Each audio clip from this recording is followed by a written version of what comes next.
I think it would mean a lot. I think like at the start of the year we heard about the tournament and everyone kind of circled it on their calendar and was like, that's what we're here for, and we're here to show everyone what we're about. So that would mean a lot.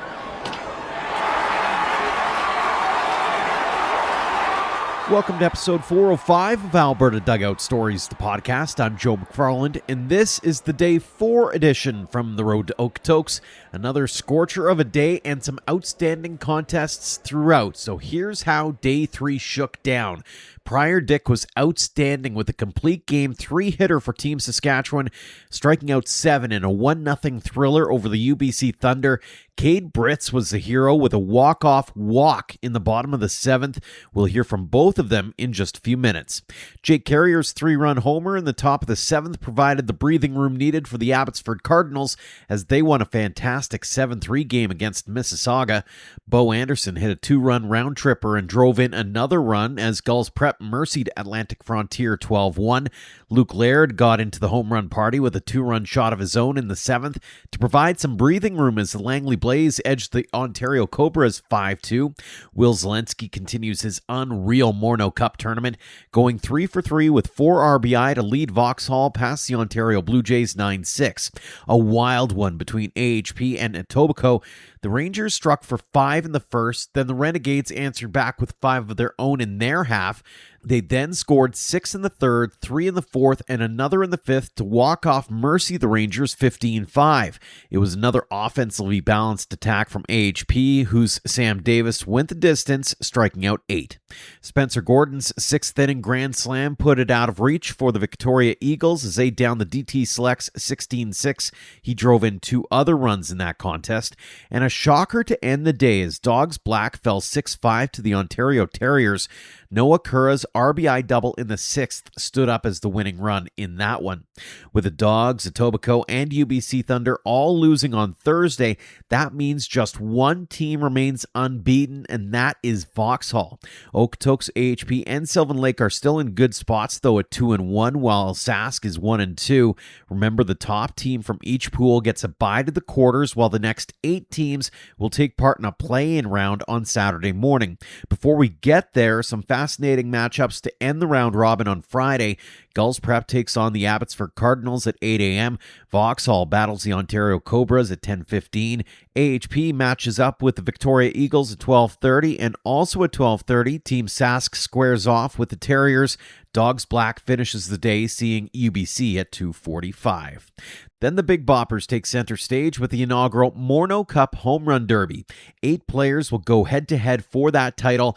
LC LaRouche of Dawgs Black, Daryl Rodriguez of Gulls Prep, Hudson Nickel of Vauxhall, and Team Sask's Trenton Cooey are among the combatants. If you're not in the stands, you'll be able to catch all of the action on HN Live, and of course, we'll have a full rundown from that on Saturday's show. We're upping the ante one more time when it comes to guests here on the show, as we have 8 of them this time around, and we'll start with Team Sask, who pulled off a major win to start the day. Watrous native Pryor Dyck was outstanding, throwing a complete game 3-hitter, striking out 7. We tracked down the Going Yard Academy product after the game. Pryor, first off, first win. As a team, how are you all feeling after that one? Definitely picks up the confidence a little bit. You know, it was tough to begin with starting the tournament with 2 losses, but I think the boys are back up and ready to go at it tomorrow again. How tough was that coming out of 2 games where a couple of bounces here and there, and you're probably 2-0? Yeah, it was definitely hard on our confidence, and it was tough coming back from that. But I think the boys did a good job. You know, bats have been subpar a little bit, haven't been finding holes that much, so it's nice to see one of those land. For sure. On a personal note, heck of an outing for you. What was working? The curveball was, I could flip a curveball in at any count. That helps a lot. Fastball had some ride on it. I was able to hit my spots, and that's about it.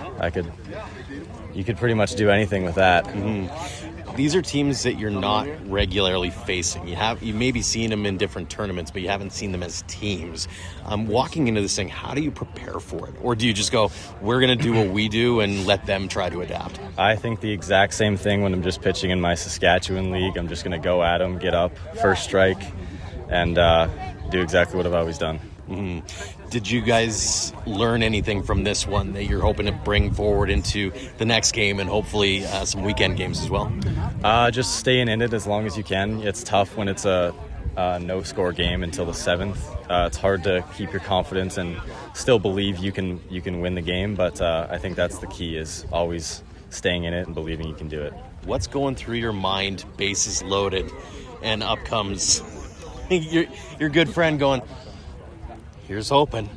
Yeah, I definitely had some nerves, had some butterflies, but I always know he comes through. He's a great hitter. He plays on my league team. He always comes through.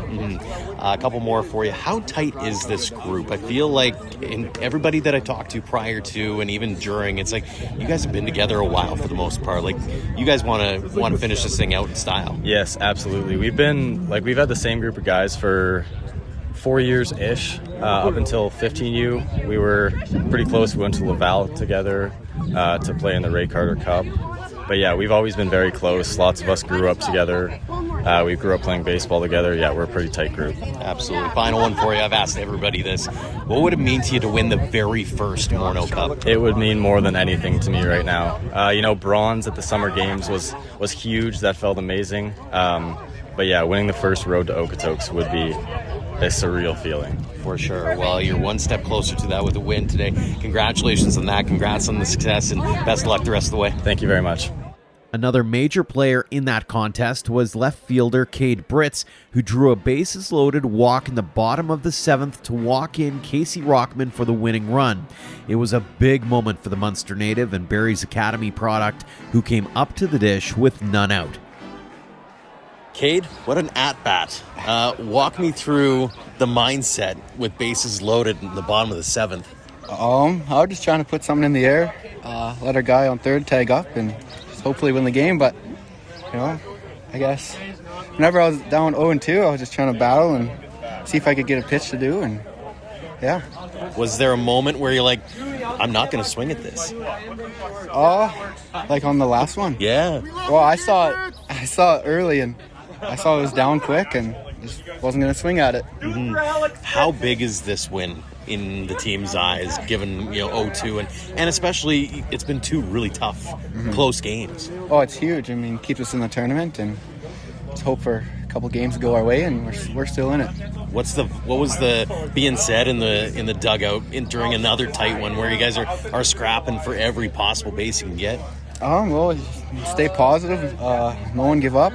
Just play the Saskatchewan way and just never give it up. Play grindy, and yeah. How challenging of a tournament is this when you haven't played a lot of these teams before? You haven't seen them before. You don't have really a scouting report, right? How do you prepare for something like that? You don't really, I guess. You just go out there and play as hard as you can, give it your best, and see what happens. For sure. Walk me through the kind of your mindset going into the tournament. Did you have any personal expectations or goals going in?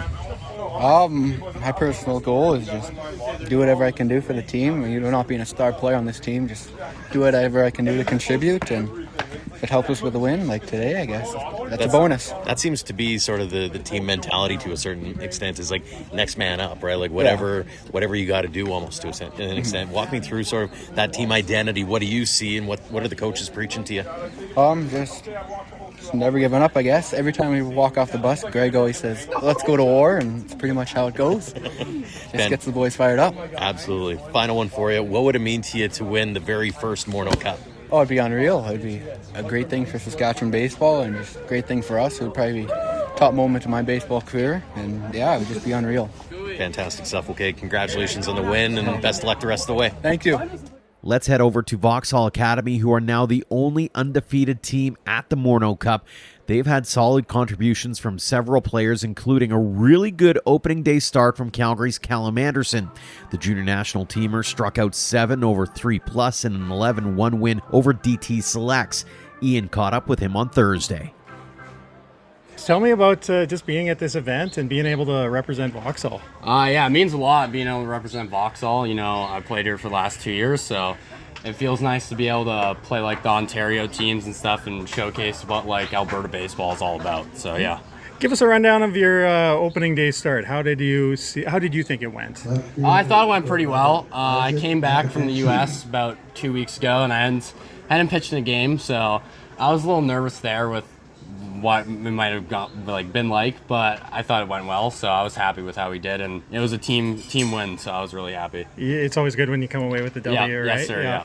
Had you pitched at Siemens Stadium before? No, that was my first time, so that was pretty cool because I've been to a few Dawgs games before, and then I'm able to go out there and pitch, and it was really fun. Yeah, awesome. Yeah. Well, give us the scouting report on you. What give us your height, what arm you throw with, what arsenal you got. Give us the whole rundown. So I'm 6'5", 195 pounds. I'm right-handed.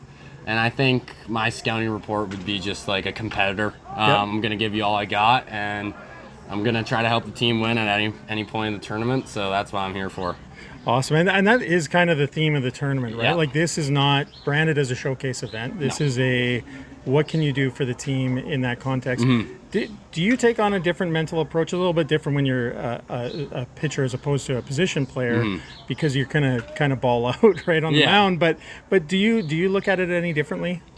No, not really. You know, because I've playing with these guys all year long. That's what our whole team is about. You kind of got to toss the showcase stuff out the window, and we're here to win, and we're here to play. So that's what it's all about. And it's worked so far. You guys are 2-0 and hoping to go 3-0 later today. Yes, sir. Just tell me a little bit about it. It was a little bit different, I think, for Vauxhall in that you guys were kind of dispersed and like not all together right before the tournament. What was it like just trying to get everyone back and rowing in the right direction, I guess? For me, it felt like it was pretty easy to see all the guys again and everyone to mesh really well again, since we all lived with each other for 9 months of a school year. So I thought it was easier compared to what other teams might have to do if they have the same situation. But I thought it was easy for the boys to get back together and just hit the ground running again. Give us a background about you. Where are you from? How did you get into baseball in the first place? Yeah, so I'm born in Scotland. I was born in Scotland, yep. So I moved My here. name's Ian, so I appreciate that. Yeah, so my family, we're from Canada. Both my parents are from here. Okay. And then they moved to Scotland for work, and then I was born there. And then when I was 2 years old, we moved back to Canada in Calgary, so I'm from Calgary. Yeah. And then my oldest brother, Carter Andersen, he played baseball, and then I just kind of grew up around it, and he actually went to Vauxhall. Yeah. So that was kind of my gateway into the academy, and here we are now, so Yeah, Scotland isn't really a baseball country at all. No. But Calgary is a Scottish name. I don't know if you do I actually didn't know that. Anyway, also, I won't go on a whole Scottish tangent because I don't think anyone wants to hear about that too much. But just tell me about your both your personal expectations and team expectations the rest of the tournament here. There's not much for personal expectations. It's kind of just go out there and give it all you got, and that's all you can really do. But I think team expectations, obviously we're here to play and have fun, but we're trying to make it to Sunday and hoist that trophy. So that's the end goal. Last question for you. What would it mean to do that, to hoist that trophy at Siemens Stadium? Dawgs are a big rival of yours, so that's their home. What would that mean to you? I think it would mean a lot. I think at the start of the year, we heard about the tournament, and everyone kind of circled it on their calendar and was like, that's what we're here for, and we're here to show everyone what we're about. So that would mean a lot. Probably mean the most to me at this point in my career is winning that trophy with my good friends over there. So Excellent. Well, good luck the rest of the way. Thank you very much. Another player who's been a major contributor for the Jets has been Matt Getz. He's 3 for 8 with 4 RBI on the tournament while playing solid defense at second. I chatted with Getz after their second win back on Wednesday. Matt, first off, a couple of big wins to start off this tournament. How's the team feeling? Yeah, no, it feels good. Definitely, it was weird coming together. I was taking a break, but definitely the vibes are high right now, and hopefully keep rolling. Just playing loose, no fear. Should be good the rest of the way. Was there any trepidation going into this at all? Because, as mentioned, you've been a month away. Yeah. Was there a bit of maybe a learning curve, or did it feel like you guys were the month didn't even exist almost? Leading up for this, I thought there'd be some bumps in the road, but no, we just came here, everyone bought in, and we're just locked in, good to go. From the first one yesterday, we put up a 5 spot, I think, and we don't care if we take a month, 2 months off. We're back in it, so it's good. Were the nerves going a little bit in that final inning here? Because that was a tight one. No, it was I was feeling it. I'm sure Will was feeling it. I'm sure everyone's feeling it. Because, but it was good, though. It's good to get that we got that win, got that done, but definitely made it interesting there. It's got to be nice, though, to go through a game like that because it shows that you can win games in different ways throughout this tournament, given that what you did in game 1. Right? Yeah, no, it's definitely that's definitely a good thing, too. Mm-hmm. Walk me through your success at this point. How happy are you with how things have gone on so far through this tournament? Yeah, no, I'm definitely happy with myself. Just out there playing no fear, that's my biggest thing. I'm a guy who tends to play with a little fear here and there, but once I play no fear, that's when I play the best baseball I play, so stay doing that. Tell me about the lead up to this. What's the message in the room? What's the text group chats like as far as like getting yourselves prepared and especially for teams that you haven't necessarily seen throughout the tournament? Yeah, we text the group chat like once a week. You boys ready? We're winning it. Like that's like two sentences. That's all we say. So yeah, I think everyone's kind of bought in because at the qualifier and back in May, I think that's the best baseball we played all season. I think we're just picking up where we left off right now. So what was key to your guys' success through that prelim? I think we just let everything go. Like we stopped caring. Like honestly, I felt like we had expectations on us this year and we didn't live up to them. But in the qualifier, I feel like we just let everything go and like screw it. Like that's how we were just gonna play baseball. Mm-hmm. You're halfway there as far as the round robin is concerned. How do you keep the engine rolling through the next couple of games and get yourselves into a good spot heading into the weekend? Lots of water, lots of rest, and playing no fear, man. Like we got some guys going on the mound. Got our lineups, bats are hot, so we should be good. Fantastic. Final one for you. What would it mean to you to be crowned the inaugural Morneau Cup champion? Oh, it'd mean the world. It'd be awesome. It's like what you play for all year. And I heard about it last August, and now we're here. It's unbelievable. It'd mean the world to me. Absolutely. Well, a pleasure getting a chance to chat with you, Matt. Congrats on the success to this point. Continued success in this tournament and beyond. And again, thanks so much for joining us. Thank you. Let's head to the host Dawgs, and despite dropping their first game of the tournament Thursday night, they are still a confident group. Among the veterans hoping to win it all at home is Gerla. The big first baseman is 3 for 8 on the tourney with a double, 2 walks, and an RBI. I caught up with him prior to Thursday's game. Cam, first off, 2-0 after 2 days. How is the team feeling about your performances to this point? The team is very, very high in expectations right now, and after 2 big wins, we feel like we can keep rolling and just continue on from what we've built over the season. Talk about those expectations for a second. You are the hosts after all. Does it come with some pressure? Did you put pressure on yourselves maybe a little bit? There is a little bit of pressure, but it's more just having fun, trusting ourselves, and we know what we can do. We know we can go out and be the best and win. The expectations a little bit on this season were put by the team last year, going 60-4, like very high expectations to return that. The season hasn't really went the way that some people would have thought, but if we can win this tournament, it'll be really good. That's kind of the expectations. Like, hey, we can whitewash the rest of the season as long as we get the big trophy at the end of the day, right? Exactly, yeah. Tell me a little bit about the preparation that goes into facing a bunch of opposition, especially you've never seen before or seen very little of. Like, how do you prep for something like that? Honestly, just practicing. Like in the winter, we go through 6 a.m. practices. We go 4 o'clock practices, sometimes 2 in each day. And just getting a bunch of reps in against the machine, against all different kind of pitches and slots and arm types and everything like that. Yeah.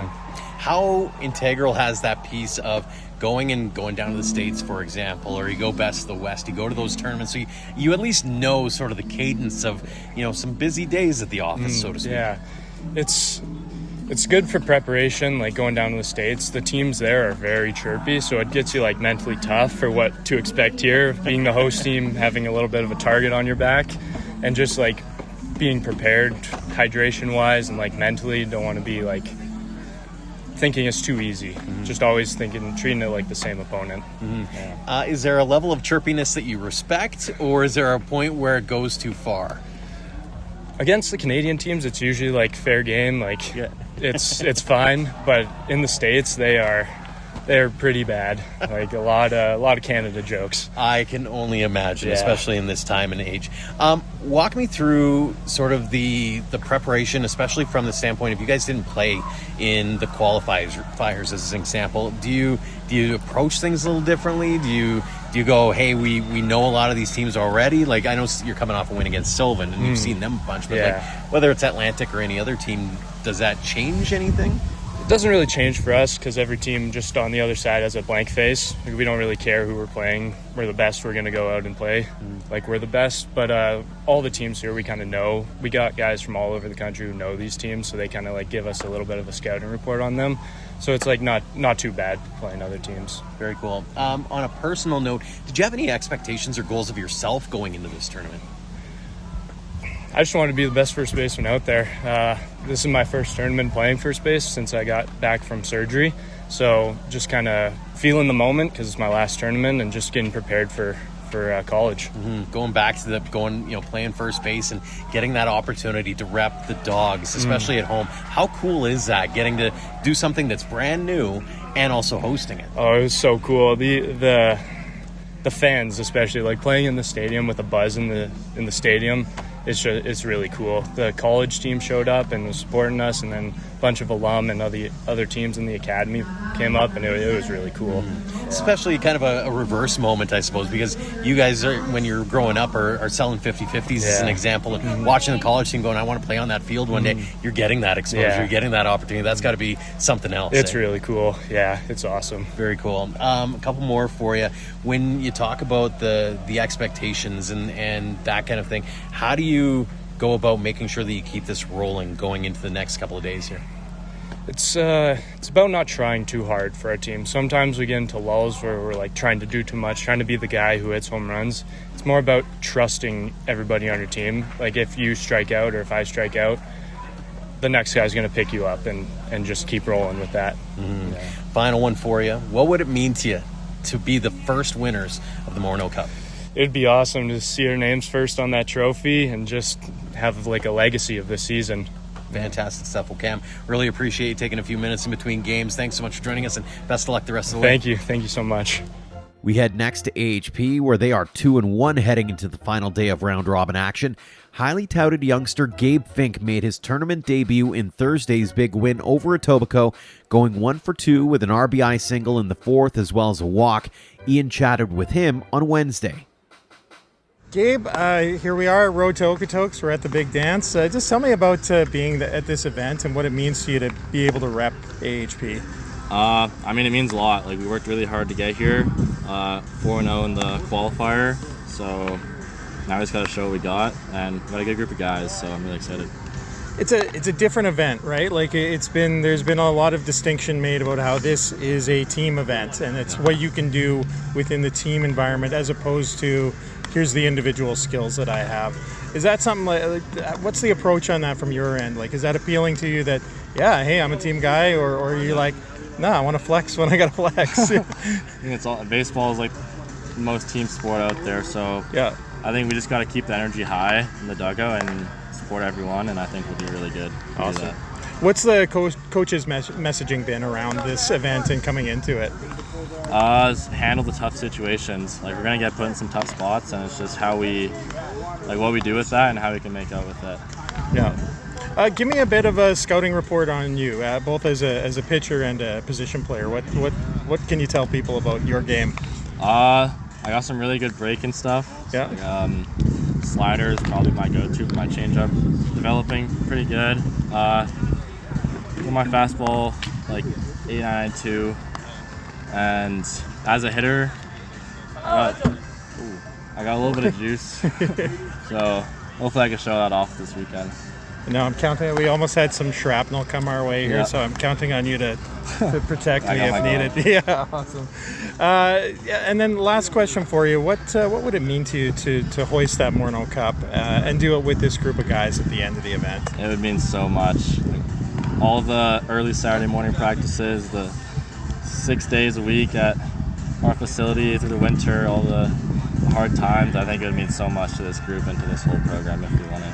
Excellent. Nice meeting you, and good luck the rest of the week. I appreciate it. Awesome. Cheers. And we now have a couple of guests from Gulls Prep, starting with Dayne Liske.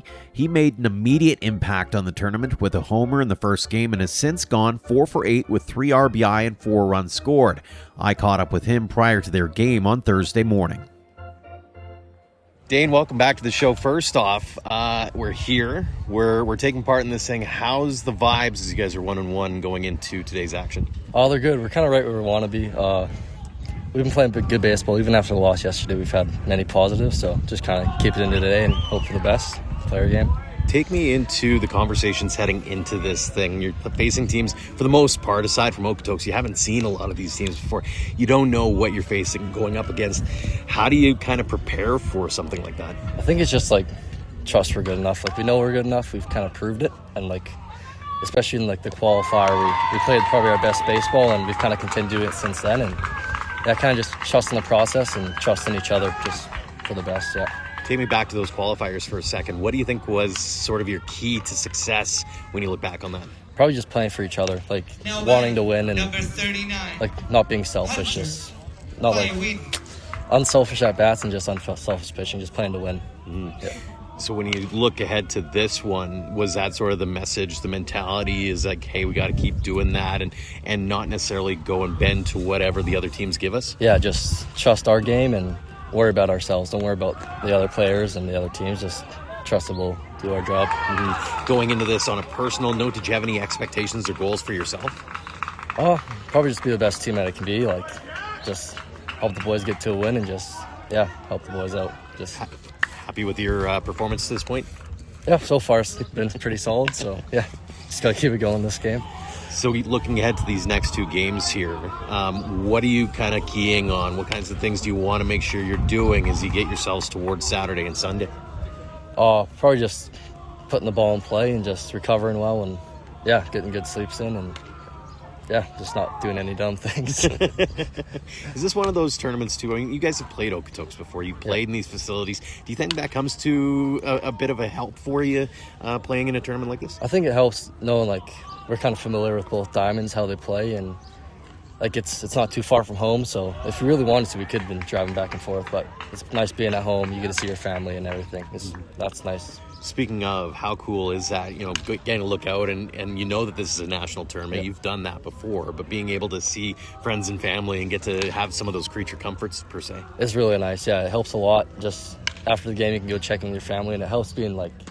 I've never played on a national level with like the team I've been with all year, so that's been a really cool one. Yeah, I bet. Is there a team motto or anything that you guys have been kind of galvanizing around? Not really. Just kind of go with the flow. Just play our game and, yeah, not worry about others. Absolutely. One more for you. What would it mean to you to take home the very first Morneau Cup? I mean, it'd be everything. Like, it's what we're here for, and it's what we dream of, I guess. So, yeah, just mean a lot. Absolutely. Well, Dayne, really appreciate you taking a couple of minutes before your next game. Thanks so much for joining us. Yeah, thank you. And last but certainly not least, Ian caught up with Gulls prep coach Tyler McWillie earlier on in the week to get his perspective on a tournament as a Gulls guy who spent plenty of time in those hallowed halls of the Dawgs program. Ty, here we are, road to Okotoks. Just tell me about coming into this tournament, expectations, hype about it, just what it feels like to be here finally. It's awesome. We came here, we didn't really know what to expect because it's the 16 best teams in the country, and it's been a blast so far. They're putting on a great show here in Okotoks, and like everything's well done. Yeah, it's really awesome to be here. You're a coach with Gulls Prep. It's a big rival of the Okotoks Dawgs. You're also a Dawgs Academy grad, so you kind of come at it with like you're used to this environment. Yeah. You're used to seeing it. Oh, yeah. Maybe just touch on the rivalry to start. Like what is that rivalry like? Because we've seen it really emerge in the WCBL. It's intense. Is it bubbling there underneath as well? Yeah. At this level? Oh yeah. We for some reason we don't like each other, and it's nothing off the field. It's just on the field. We want to beat them just as they want to beat us, and it's fun. It's a lot of fun. Like playing in the WCBL, those are the best games. Those are the ones you look forward to, and now it's translating into our younger kids, and it makes them better at the game. They want to be the ones that make the play. They want to be the ones that take down the Dawgs, or the Dawgs want to be the ones that beat us all the time. And it's good for the game, I think, and it's really good for this tournament. Just like all these teams have rivalries. We're supposed to be the 16 best teams in the country, and everyone is a rivalry with everybody. Absolutely. Bringing that WCBL experience to your team, and just like you're able to talk to them about being here with the big crowds and what that's like. What have you kind of said to your team just about just being in the moment but just not being overwhelmed by it? Yeah, honestly, I love living in the moment, and it's just like, don't take it for granted.